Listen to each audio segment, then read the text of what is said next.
Too many landlords burn out treating rentals like a full-time job. But with the right systems and tools, you can manage them with just a few hours per week or less. We try and get them to spend less than an hour a month is really the goal for what we're trying to build. That's Harrison from the landlording app TurboTenant. In this conversation, we show you how to make your rentals more passive. Pick an area, start there, and then start to build off of that. Because once you save yourself some time on one area, then you've created time to build the next part. We're going to cover 4 key rental management systems to help you buy back your time. So get ready to take some notes. You're about to get a ton of practical advice. Let's get started.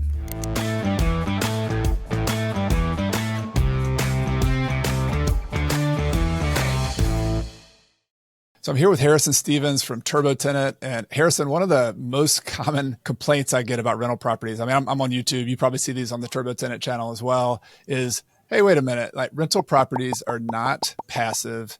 They're just another job.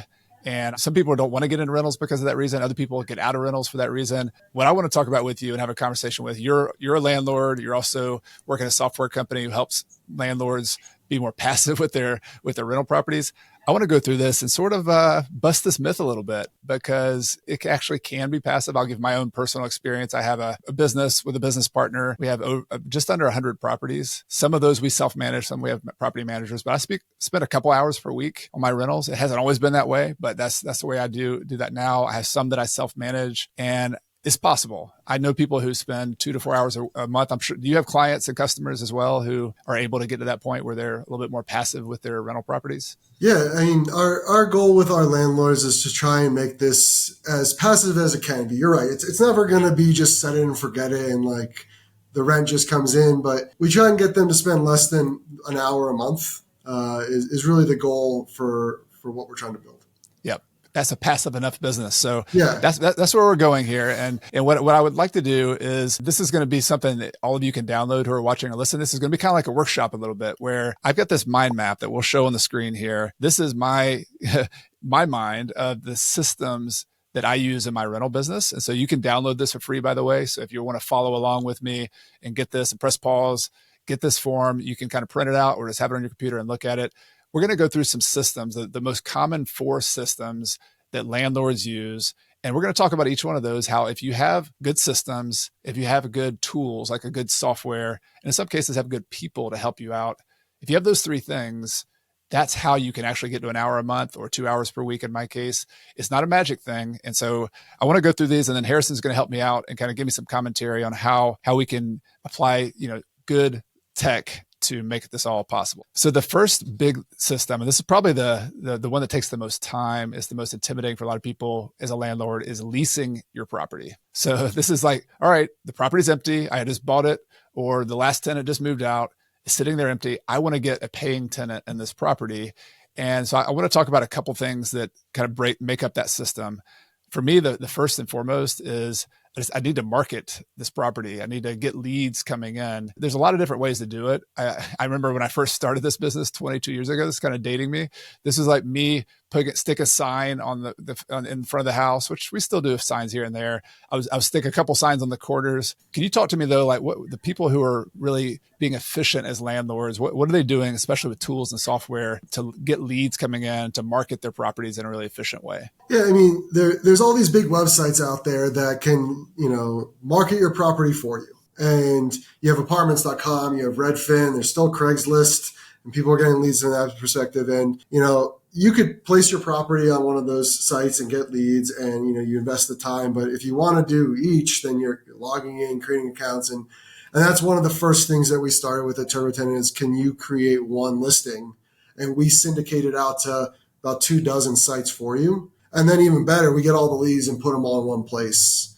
And that's, as we talk about systems, that's the first one that is the most impactful in finding a tenant. Is you're going to market your property everywhere you possibly can really easily and spend the least amount of time and then get it all in one place. And it's that little bit that grows and snowballs into, if you're not doing it efficiently, it gets even more inefficient as you add more properties or add more listing sites. And that was one of the first things we built, what's roughly about 10 years ago with TurboTenant, is the listing syndication part of the business. Got it. So you upload your photos, you upload your description, you press a button, and instead of having to do like 15 different work of uploading. You got one button you can press. That's huge. The other thing you said that I think is even underappreciated is you said that if you start getting leads coming in from all these different sources, I remember many times in the past, I just had a piece of paper where I'm writing like, oh, so-and-so just called about this property. So-and-so, and I'm writing numbers down. And like you're saying there's like a digital kind of inbox or system. Like, can you explain how you do that? Yeah. So, I mean, first off, this is a free feature of ours. And then we'll talk about costs occasionally, but there's a whole dashboard. You put your property in, we get all the information. We actually help you write a lot of the stuff with AI about making it compelling. This 2-bedroom is in a fantastic location, all the words that will get people excited about your property. And then all leads will show up under that property in one spot, and you can just look at all of them. And if you're really interested in one of them, you can actually click a few buttons and we'll send out a tenant screening application and background check request to that person, and it'll come back in that one place. So you're not jumping from place to place to manage this process. It's all just done in one spot. So if you have a lead from Zillow, if you have a lead from apartments.com, those can all come to that one kind of common inbox. That's what I'm hearing. Yeah, we have about 24 sites. Redfin, apartments.com, Craigslist are the 3 biggest actually lead providers that we partner with. And all of those come in one place. That's really cool. I mean, to give another context of that story to that, I mean, if you have a good property, I'm not sure what you've seen on some of your rentals, but if I have a really good property and I advertise it, like your goal is to get a bunch of leads, but it can be overwhelming. Like I could get 20, 30, 50. I had a student of mine in my community recently who had like 50 or 100 leads on one property. I mean, that's what you want. Like, that's a good thing. But if you're trying to be a self-managing landlord, that can like intimidate you, overwhelm you. Now, so having it in an inbox is actually a really, really big deal, because I've had to jump between different marketing platforms before. Here I can reply, and this other one I just got to write it down on a piece of paper. You don't follow up with people, you lose their number. This is basically a sales system that allows you to then, like, all right, if I have an hour at lunch and I want to go in there and respond to like 20 people, you can go in there and do that. And then if you want to follow up in the evening, like, it's all there. It's kind of it's a way to be a more efficient salesperson for yourself to lease your property. Having as many things in one place that, functions the way your business needs to operate is definitely one of the first places of success. I mean, I'm a head of marketing here, and like having those things in marketing is super important to me. Having your information scattered is only going to make things worse in the long term. And I think it definitely applies to a real estate business as well. Yeah. So this is allowing like individual landlords to basically have the similar systems that a corporation would have when they're marketing and selling their product. We have a product. This is our property is our product. So we have to be efficient with that. So I love those. So syndications, how do you receive leads? The next thing that in my system of leasing the property, if people are following along on this Mindmap, is the tenant screening step. If I had to like say one part of the entire rental system that like is make or break, I've made so many mistakes in this early in my career where I just did not screen well. Hopefully I've gotten better and better and better at this, but like this is the step, like, because if getting screening and getting a good tenant could be, if you get a good one, it could be amazing experience. If you get a bad tenant, it could be a really horrible experience. So can you talk a little bit about that system and how software kind of can help us make that more efficient, but also make better decisions as well? Yeah. So, we talked a little bit about all these leads come in. We average over 20 leads per property. And, that was a lot to ingest already. 50, 100, good for you. That's awesome. But that's a lot of decision making that you need to now make. For us, I kind of mentioned it earlier, but like you can look at each lead and say, send application, send pre-screener, send background check and screening report.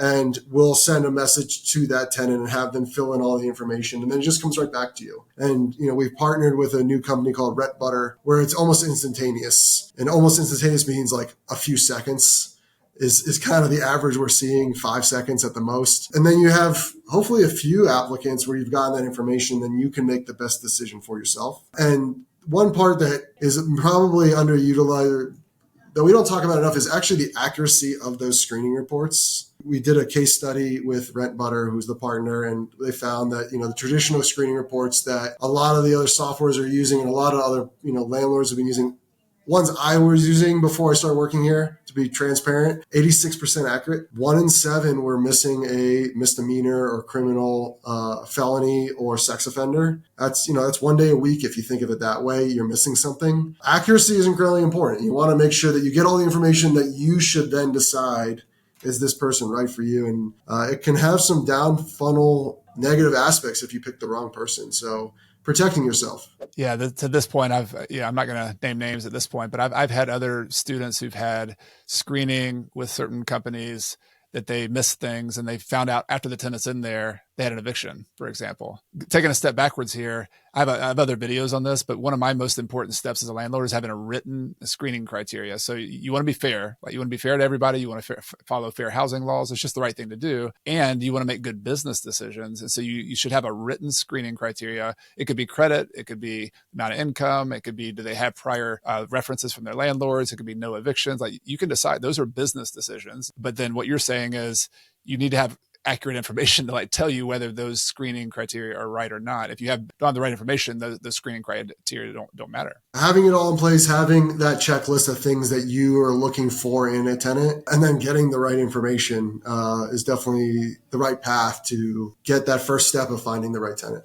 Can you explain something I thought was pretty cool? You said so I think most people there's an application, then there's a background check, eviction check, credit check, but there's this prior step you talked about. So if I get 50 leads, for example, to my student's example, you said you send out a pre-screening questionnaire. Like what's the difference between that and a full application? Can you talk about that? Yeah, there's just certain pieces of information that you can ask that, we can collect beforehand, like, who's going to live there, how many people, stuff like that. And when you create that, we actually have some tools in AI that make sure that you don't violate any fair housing, violations. Like you can't ask for race or religion and things like that because you're not supposed to choose people based on those things. So we don't even allow you to ask it. And you can gather information so that, are you a student? Things like that. If you're close to a college, like some of those things can, I'm actually not sure if that's a violation. But those are the kind of things that you can ask, and that can help you gain information faster without doing that background check. We encourage you to get some multiple options, but background check is a more serious process in the part. You don't want to background check too many people and have too many soft credit checks on their credit score. So the pre-screener is that first step. Yeah, I'll give you a couple examples of pre-screening questions I would use. One might be, if I have a property that's not pet friendly, I would say, do you have a pet? If they have a pet, I'm sorry. Thank you for looking at it. We don't allow pets. We don't want to take your money having you apply, knowing that that's not the case, right? That would be an easy screening. Another one would be like, when do you plan to move in? And if they said 3 months from now, say, oh, okay, actually this one's available right now. Or if this one was not available right now, it's available 3 months from now because we pre-lease a lot of college student rentals. We can say, when do you want to move in? This month. Oh, actually, this one's not available till August. So like, I would love to, I think AI and also pre-screening questions, you could take 50 applicants and often get them down to 30 just by some of these like basic kind of qualification questions. Yeah, those are great examples. And I agree, that could save you a lot of time. Awesome.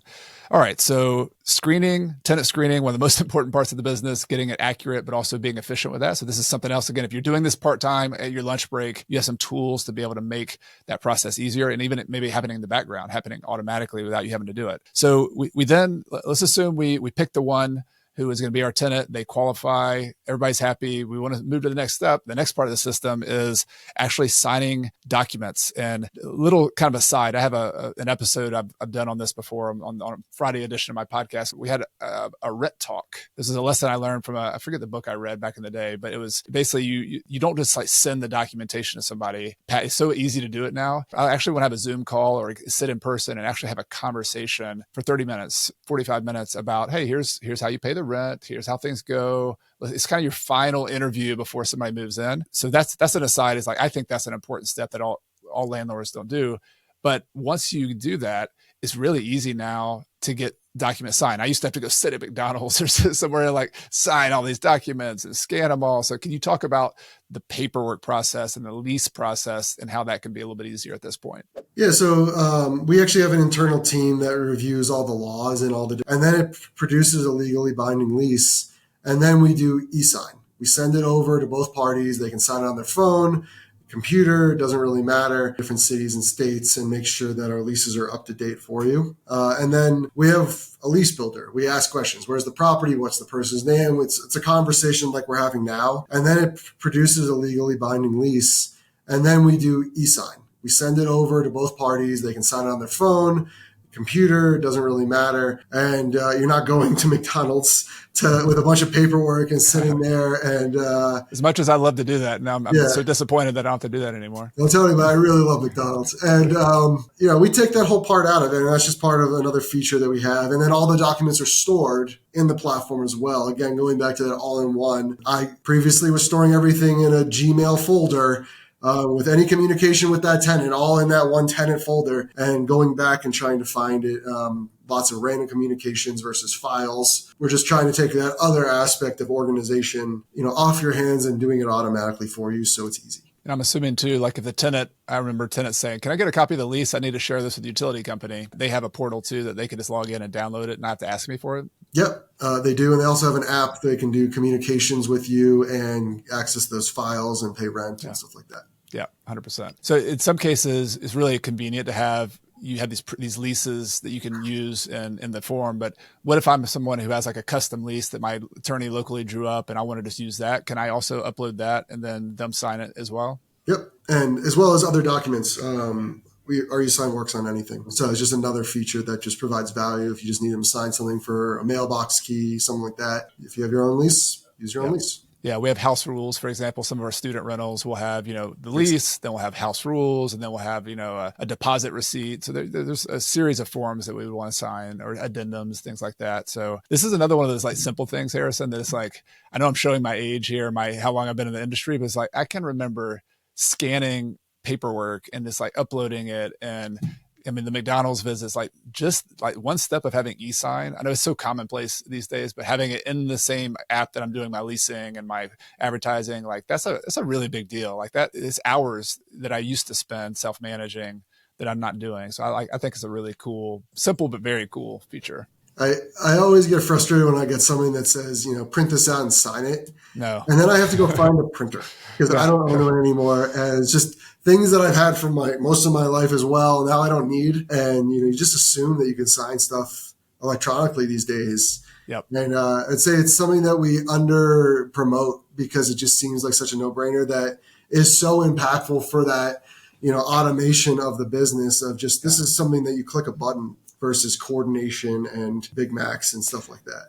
Yeah, this is kind of a portal to another part. We're going to talk about bookkeeping and admin here in a little bit, but one of the best practices I found for my own business is real estate has a bunch of documents and paperwork, and you got to be really organized. Where my organization system would break down is on the front end. Like if I'd have this big stack of papers that you want to scan at some point and you want to label, but if you can have them be automatically done on the front end and you don't have to have papers all over the place, like that's the first step to having good taxes, good organization, good admin. I mean, if you ever had a legal problem, hopefully you don't, but if you did, you need to have that paperwork available. Like, I think it's underestimated how the downstream effects of having good automation on the front end can really help you all the way down the line. Yeah, and this applies to a lot of things in my job in general and other companies as well. Like investing the time up front, if it takes you 10 minutes to set up something and then it saves you a minute, X amount of weeks on a regular basis, like you get that return on your time pretty quickly. And you can spend it doing other things, whether it's building more automations or enjoying other parts of your life. Investing in that kind of streamlined flow for all sorts of things, I think is super valuable. Pays off 100%. All right. So that was all one system. That was all the leasing system. I mean, we could talk for another hour about that. So if you're watching in the comments and you want more like leasing, like if we just kind of hit the tip of the iceberg there on leasing and systems and tenant screening, like let us know if there's questions you have on that. We'll be happy to answer those. But I want to go to system number 2, because remember the goal here is we want to be, part-time landlords who work an hour or two per week, per month. And how do we do that with tools, with systems, with processes? In some cases, hiring people to do it. So the first system was getting a property leased. The second system is once you have the tenant in the house or in the apartment, you then need to collect money. It starts with that first deposit check, actually. So I want to see what you think on that one, Harrison. Like, so we've had the rent talk, we've sent them the lease, but I'm not going to give them the keys until my money's in the bank. Like I've heard horror stories about, somebody just moving into a property in certain states. It's really hard to get a tenant out of the property. So like it could be months and months if you don't make sure they pay their deposit and their first month's rent. So could you talk about maybe starting with that and then into the kind of regular rent collection, how this automation and systems work to make sure payments and money gets to you as the landlord? Yeah. I mean, as part of that lease builder process that I mentioned, we asked, how do you want to collect rent? We recommend ourselves. Part of that also, when the tenant is signing, we say, Your landlord has opted into collecting rent through the platform. Do you want to pay with a credit card, debit card, or ACH, bank transfer? And we try and get that process going as soon as possible because that is a prohibiting step of getting the keys, as you said. And my last rental experience as a renter, that was the prohibiting step of me actually getting the place. And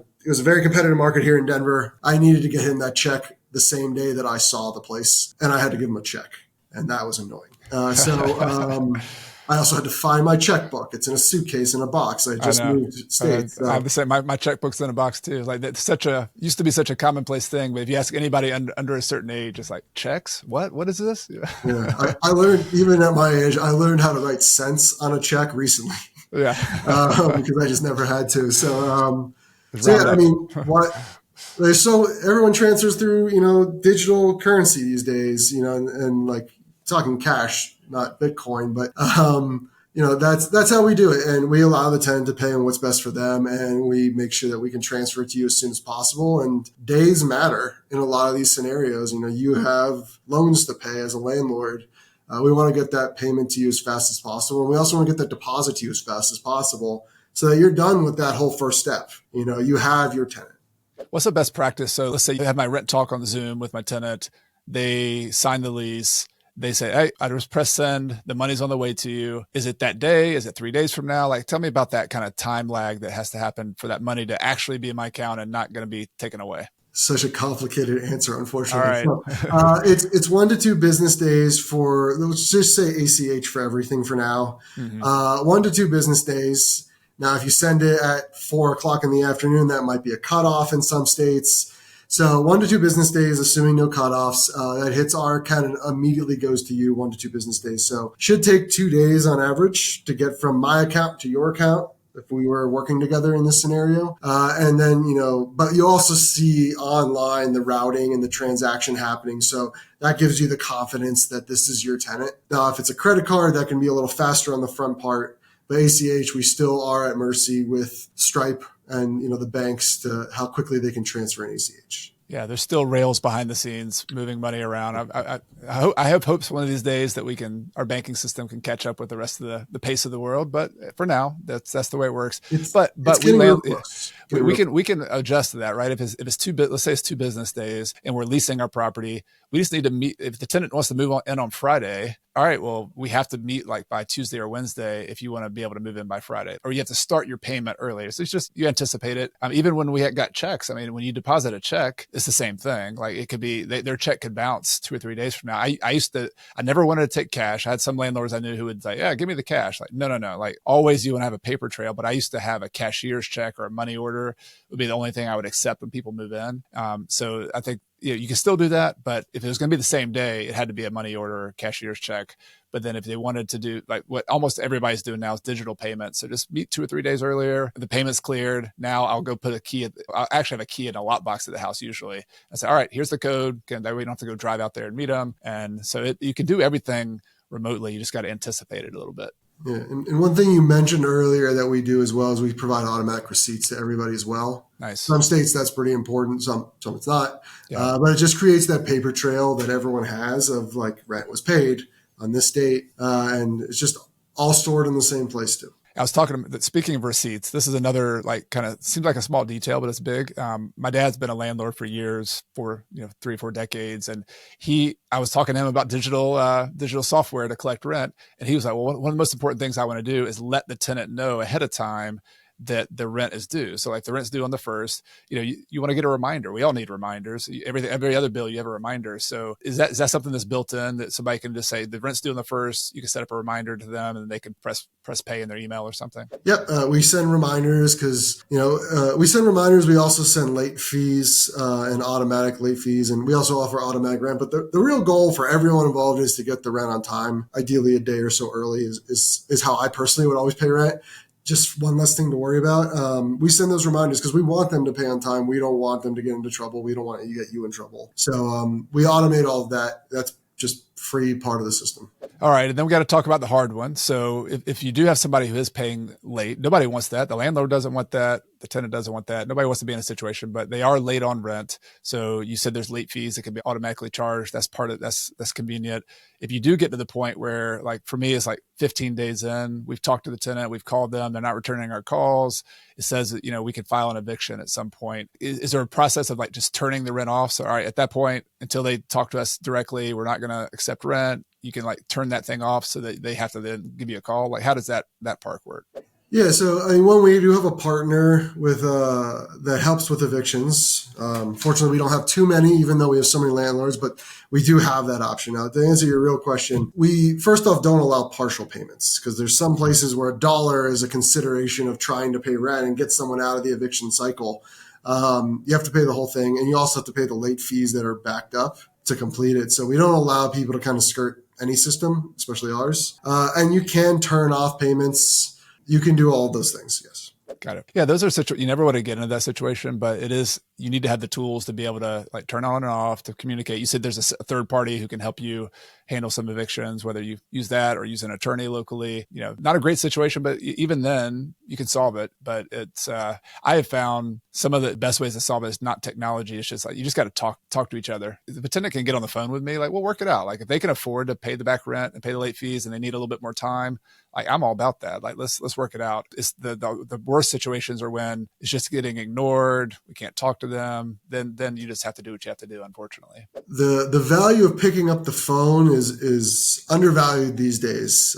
Real conversation and even finding a way to work it out, I think, is always good business as well. We do have all the ability to communicate through the platform as well. It isn't exactly picking up the phone, which is pretty good, but it does log and record all those conversations. And that could be good backup if you ever have to get into a true legal situation. So kind of a different pro and con of talking to them via phone or via messaging on our app. That's a good point. Like some of our properties we self-manage, some we have property managers, and our property manager has a really good practice where if they ever talk to somebody on the phone or a text, which are not recorded in their system, they always send an email through their system after that saying, hey, we just talked on the phone. This is what I just said. You're going to pay on Friday. You're going to pay this amount of money. And is that right? And then it gets logged in the system. So if you ever did have to go to court or if you just want to remind them what they said, you have it. So is there some kind of note system or log system where you could do that, something similar to that? Yeah, I mean, I would probably just send a message to the tenant after the phone call to say, hey, this is what we talked about. Thank you so much, et cetera. And then that would be stored. They could see it. They could also reference it. That's a really good idea. You have a good property management company because that is how you protect yourself is documentation. Yeah, got it. All right. So we've talked about leasing. We've talked about collections. There's a lot more we could say on both of those, but systems, you can see how this can save you a lot of time if you're not having to chase somebody down. You got reminders, you got late fees automatically entered. So that saves time there. The third one system I spent a lot of time on, this is one of those big gotchas for a lot of people, is maintenance. Man, a whole lot to say on that, but I want to talk about maintenance in two different ways. One is just regular maintenance calls from your tenant. So just something happens, you have a water leak and you just got to fix it. And the other is preventative maintenance. So let's talk about just customer service. Our tenant has a problem. There's a leak in the toilet. How can we use systems to help us make that more effective so we help our tenant better, but also so it makes our time more efficient? Yeah, I think the first part is communication. And I have a personal story in this one too. But anytime they pay rent, we ask how things are going. We can get communication that way, but they can also submit maintenance requests through the platform. They're logged, they're detailed. You have it all in one place. If you have multiple properties, they all come to one place. And my example was, my tenant was sending me all of these through WhatsApp. I don't use WhatsApp. So I randomly downloaded and I saw all these messages a year later of like things that I could have fixed instantly. I'm like, I wish you knew that I didn't use WhatsApp. Maybe I'm showing my age too. So that was really sad. Like these are things that are super easy to fix. I would have sent someone same day. Having it all come into one place, documented and organized by property, super valuable. We do not do maintenance. We are not a property management company. So I think having all of those maintenance requests in one place and then you could forward it to your maintenance handyman or whatever, or giving them a login with limited access, they can see it all. And that can also save you a lot of time. We do have a partner that will do some maintenance in certain cities and markets. and they will actually do all the communication in our platform and bill. So we do have that option. That is one of the areas that we're investing a lot more in because maintenance is a big part of our jobs as landlords. We're investing there, but I think having it all organized again, having a place where they all go. You're not getting text messages from one person, an email from another person. Why have all these other systems to organize it and keep track when you can put it all in one place is the recommendation for sure. So it sounds like a best practice, kind of like when you're leasing a property, is you want to have all the communications in one spot. So you do it in your tenant management platform, in your TurboTenant platform. And so, like, for example, this is going to happen. Like, I have the tenant text me, "Hey, so I have this problem here," and then I'm gonna say, "Okay, we're gonna get right on it. I'm gonna call the plumber." And then I send a message. And you have your app on your phone. You get on TurboTenant and you say, "Hey, just confirming what we're going to do. I'm calling such and such plumber. They're going to give you a call directly." You confirm that in the app. The thing is, like, if you have like 20 of these over a whole year, especially if you have like 10, 15 properties, you're going to forget all those details. So you gotta, like, on the front end, again, get it in writing. And what you're saying is you have a way to, like, collect that, and you could also forward that to your plumber so that if you type it in there one time, "We need to fix the toilet. Is it at 10 o'clock? They said the toilet was leaking. I think it's from the water supply." All that information, you just type it one time, send it to your property manager, send it to your tenant, to your maintenance person. In the past, I would have to send the text to the maintenance guy. I'd have to reply to the tenant, and then I'd forget about it, 2 months later. Like, has that thing been taken care of? What's going on? So it's another small detail, but that one little not recording that somewhere could lead to a bunch of other downstream hassles, which is why people think landlording is such a troublesome thing, is because they didn't kind of do it on the front end or have a system to do it on the front end. And those calls never happen when you have free time. It's always at the wrong time. You're about to board a flight, something like that. It's something that we're working on with some large partners that we're going to have internally is, that toilet breaking scenario. Like, hey, the maintenance request comes in. We are training AI to say, okay, have you tried this? Have you tried that? And try and triage it automatically. Like, a toilet can only break in so many ways. Can we get the tenant to get enough information to fix it? If not, let's get all of those details to you so that by the time you do see the message, you have everything you need. The tenant's tried these 3 things. Here's exactly what's wrong. And then you hand it off to your plumber and you get a much better quote because you have all the details. That's just an automation that seems like it could save a lot of time. That's a good use of AI for sure. For example, we have when something with electrical, this lights aren't working in this room. Okay, have you tried to flip the breaker? Maybe you plugged too many things in. That's one that'll, instead of calling an electrician at $150 for the visit or $200 for the visit, you could save that just from a automation. You might not even have to talk to them. Like, that's a huge change. And there's a bunch of little things like that you can build in. Frequently asked questions of tenants. Yeah, and that can triage an issue at 1 o'clock in the morning, so you can wake up with a clear problem and not a chaotic problem. Yeah. And you're also not getting woken up at 1 o'clock in the morning. A couple other comments about this. Like, obviously there's other systems that y'all are working on, I think would be really cool, but ultimately, like, solving maintenance problems or you not having to be the one who's stressed about it has to do with team members. And so for me, like, I just think of an example recently, I have this go-to handyman who's also a plumber. I just know he's on call for me, like, cause I send him a lot of business and I trust him and have a relationship with him, and he's competent and he's good at communicating. So having a good team member is the big deal. And with maintenance, like, I remember even it's 2017. Yeah, it's the same way. It's always been that way, whether tech or not. Is like the people on your team for maintenance are the big deal. Yeah, my sister's a real estate broker, and she got me into this, a long time ago. And she has this big book of business cards that she has for every little thing. As a broker, you need all sorts of stuff, but like, she's got a roofer, she's got a plumber, she's got all of these people that she has built the network with. It just removes that who am I going to call situation, and having the right team is super valuable. And, we'll help you build some of that, but that's still people working with people. And I totally agree. Like, software can only go so far in those scenarios. The right team is super valuable. Yeah, that's what gives you peace of mind. Like, so I think this issue specifically it's no surprise that people always say tenants and toilets. I'm going to have to fix a toilet in the middle of the night. Really, like, I have never in 22 years driven in the middle of the night with any toilet. Like, I'm not very handy anyway, but like, I remember I was in South America. on the Magellan Strait. So as far away as you can get in the south of South America. And this is before like cell phones even. Like I had my little laptop and I was talking on Skype in 2017 and somebody called with a plumbing issue. I'm like, okay, I got it. And I pay like 29 cents per minute on Skype with my little laptop in a cyber cafe. And I was talking to my plumber, Joe, hey, Joe, like got this issue at such and such place. Can you drive over and get it? Got it. I'm good. I'll be there. Here's their phone number. Can you call them to let them know you're on the way? Yep, I'll do it. Like that relationship where you have a go-to person and you're not nickel and diming that person. Yes, you want to get a good rate, but like the trust of them being able to solve that problem on a Saturday afternoon and they're willing to do that makes your entire landlord business much better. It makes your tenant happier. It makes your property not deteriorate because it gets fixed. It makes you be able to enjoy your little penguin tour on the Magellan Strait that I was about to go to because I just signed off and said, Joe's got it. I don't have to worry about this thing. And that's like the extent.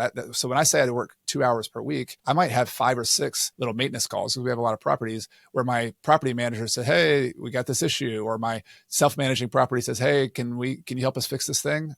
I message the Joe or whoever and they go take care of it. Like that's your job. You're just a transfer of information, make a decision. Yes, I'm willing to pay a check for Joe to fix that thing. That's what we have to do as landlords. Like we just have to solve a problem by being like the intermediary. But it does take building relationships. It does have the tech helps a lot because it helps you record that and process it. But it doesn't have to be like, this is the best job I've ever had. Like most jobs I know are a lot more stressful than that. Like that's pretty straightforward to fix those kind of problems. Yeah. I mean, I have a Matt, I don't have a Joe. And like Matt can solve all sorts of problems for me. And I trust what he's going to do. And, I can call him and connect him with the tenant and they can actually talk. And then he sends me a few pictures and then goes, hey, is this good? And then he knows that I'm going to send him a check pretty quickly. Chase bill pay, at least, so it's somewhat digital.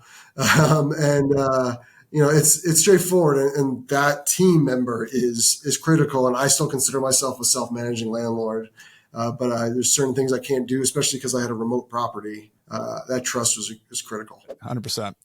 All right. So maintenance, big deal. I'm just going to briefly say preventative maintenance is something that I do a lot of these days too. I didn't do it as well early in my career, but just having a checklist of things that you periodically send your plumber, your electrician out to go look at things, to look at the crawl space. We have our property manager on some of our properties. This is something you can do as a self-manager too, though. If you just once a quarter, or maybe twice a year, go out to the property and just inspect it. We've found things that would have turned into a big $2,000 damage issue. We've solved them for like $50 or $100, So that's just a principle that can go a long way towards avoiding those middle of the night kind of calls. Yeah, I always think of it as a big difference between a leak and a flood. And that's water damage is usually the worst of all of it, especially when it's hidden. And maintenance, routine maintenance, doing those things that you mentioned does make it less passive, but much more long-term and successful because those big hits are almost never coming around the corner because you're proactive. Yeah, and almost always is either you're going to spend your time or write a check. Like there's no free lunch. And I just write the check. And so if you want to be passive, you just got to be willing to spend the money. If you don't have the money, maybe you got to go fix it yourself. Like I'm not handy at all. So some self-managing landlords do want to go fix that leak themselves. But at some point I would put forward that your goal as a landlord is to have enough cash flow so you can pay somebody to do everything. So you're not doing it all yourself. That's how you can travel, have flexibility. The property doesn't have to own you if you pay people to do it that way. I always bake in a certain percentage of rent that gets set aside for those days that you're going to need to spend some money. And I'm the same way. I'd rather hire a professional, get it done right and fast, and I can continue doing my other jobs. Yeah. And that's as a dad, you have two kids. That's a big job these days too, right? Yeah, 2 under 4. There's just something every single day, that's really that's what I care about. Is this job, my children, my family, and having that quote passive income that isn't that passive, but I'm spending the time on what matters, and I'm investing in what I consider an investment by having the right people do the work. Love it. All right. So our fourth and final system is bookkeeping, admin. It's kind of a catch-all for a lot of different things. Like we've talked about rent collection, we've talked about leasing and maintenance and remodel. But this, for me, this is I use an analogy. Like if you go cook a meal for like Thanksgiving dinner, that's like the doing of the thing. That's like the doing of rental properties. But then you got to clean up the kitchen afterwards. And like that's the bookkeeping and admin. Nobody wants to clean up the kitchen, right? There's some weird people out there who like bookkeeping and like cleaning up kitchens. I'm one of those people who like kind of likes bookkeeping. But it's just something you have to do. This is a whole big topic too, but can you talk about how software kind of helps this be less of a cumbersome task than it has to be? Yeah, I mean, first is mindset. Bookkeeping is a recurring, consistent process. It is not a once a year process. If you really want to screw it up or be really stressed out, do it once a year. So do it consistently and do it often. I tried before I had software, anytime there's any transaction, documenting it. But we do have software that helps with that as well. We connect to your bank account, and then any transactions going in and out, we can automatically tag. So, if rent's coming through us or anywhere else and it's consistently from the same place, we'll tag that as income in. And then anytime your money's going out, I have a mortgage for my properties. Anytime it's going to that bank, we know it's money out. And then there's also other things that we know, like utility bills, if you're paying for them, we know that that's a cost. There's an HOA fee for one of my properties. We know that's a cost. So we automatically tag them. And then at the end of the year, anything that's not tagged, you can tag yourself and train our system. Every time it's this, it's that. And then at the end of the year, you can just print out a Schedule E and hand it over to your accountant. This is something that's really easy to automate. And our software helps you educate you along the way. So it doesn't feel like you're learning this entire new part of a business. It's just, it's this, it's that. This is how we recommend you tag it. And that's automated. That is a lot less people working with people. That's really more transactions and numbers. This is the first place I'd recommend automating over a lot of things. And this is really where you can find wins and losses if you do it right or wrong. Yeah, this software this is where you can have a superpower of software helping you save time. And I always tell people, like, kind of joke about bookkeeping, that I love The Matrix. I'm a Matrix nerd. So Keanu Reeves, like when he finally in the movie, like has a superpower, he slows down time and like he makes the bullets stop and he can see all the zeros and ones. I was like, when you finally have bookkeeping and you get it right, you're like Keanu Reeves in The Matrix, because you're going to slow your whole business down. You're going to see your whole business in zeros and ones. It's a superpower. Like you can actually know what's going on in real time in your business. And I can tell you, as a coach who's looked behind the scenes for decades at other people's businesses, most real estate investors do not have that superpower. Like their books are a mess. 2 years later, they still don't know if they really made money on that property or not. Definitely not this month or the last month did they know if the property made money or not. Yeah, like you said, this is an easy fix. Like this is something if you spend some time on the front end and you get a good software, whether it's your software, which I want to definitely look into. I've used QuickBooks for years as well. There's other there's softwares out there, but whatever you use, like this is an easy one. Like this is something that would change your business life and make it so much easier and make your CPA happier and make you avoid audits and issues if you ever have an audit. Like tons and tons of pain you can avoid if you get this one right. Yeah, I remember the first time I sent over my automated books to my CPA after years of having manual books. And he had a lot of questions like, are you working with someone else? This is significally better than what you're used to sending me. It's not like you, Harrison. What's going on? Hold on. Yeah, he's like, it's not your wife.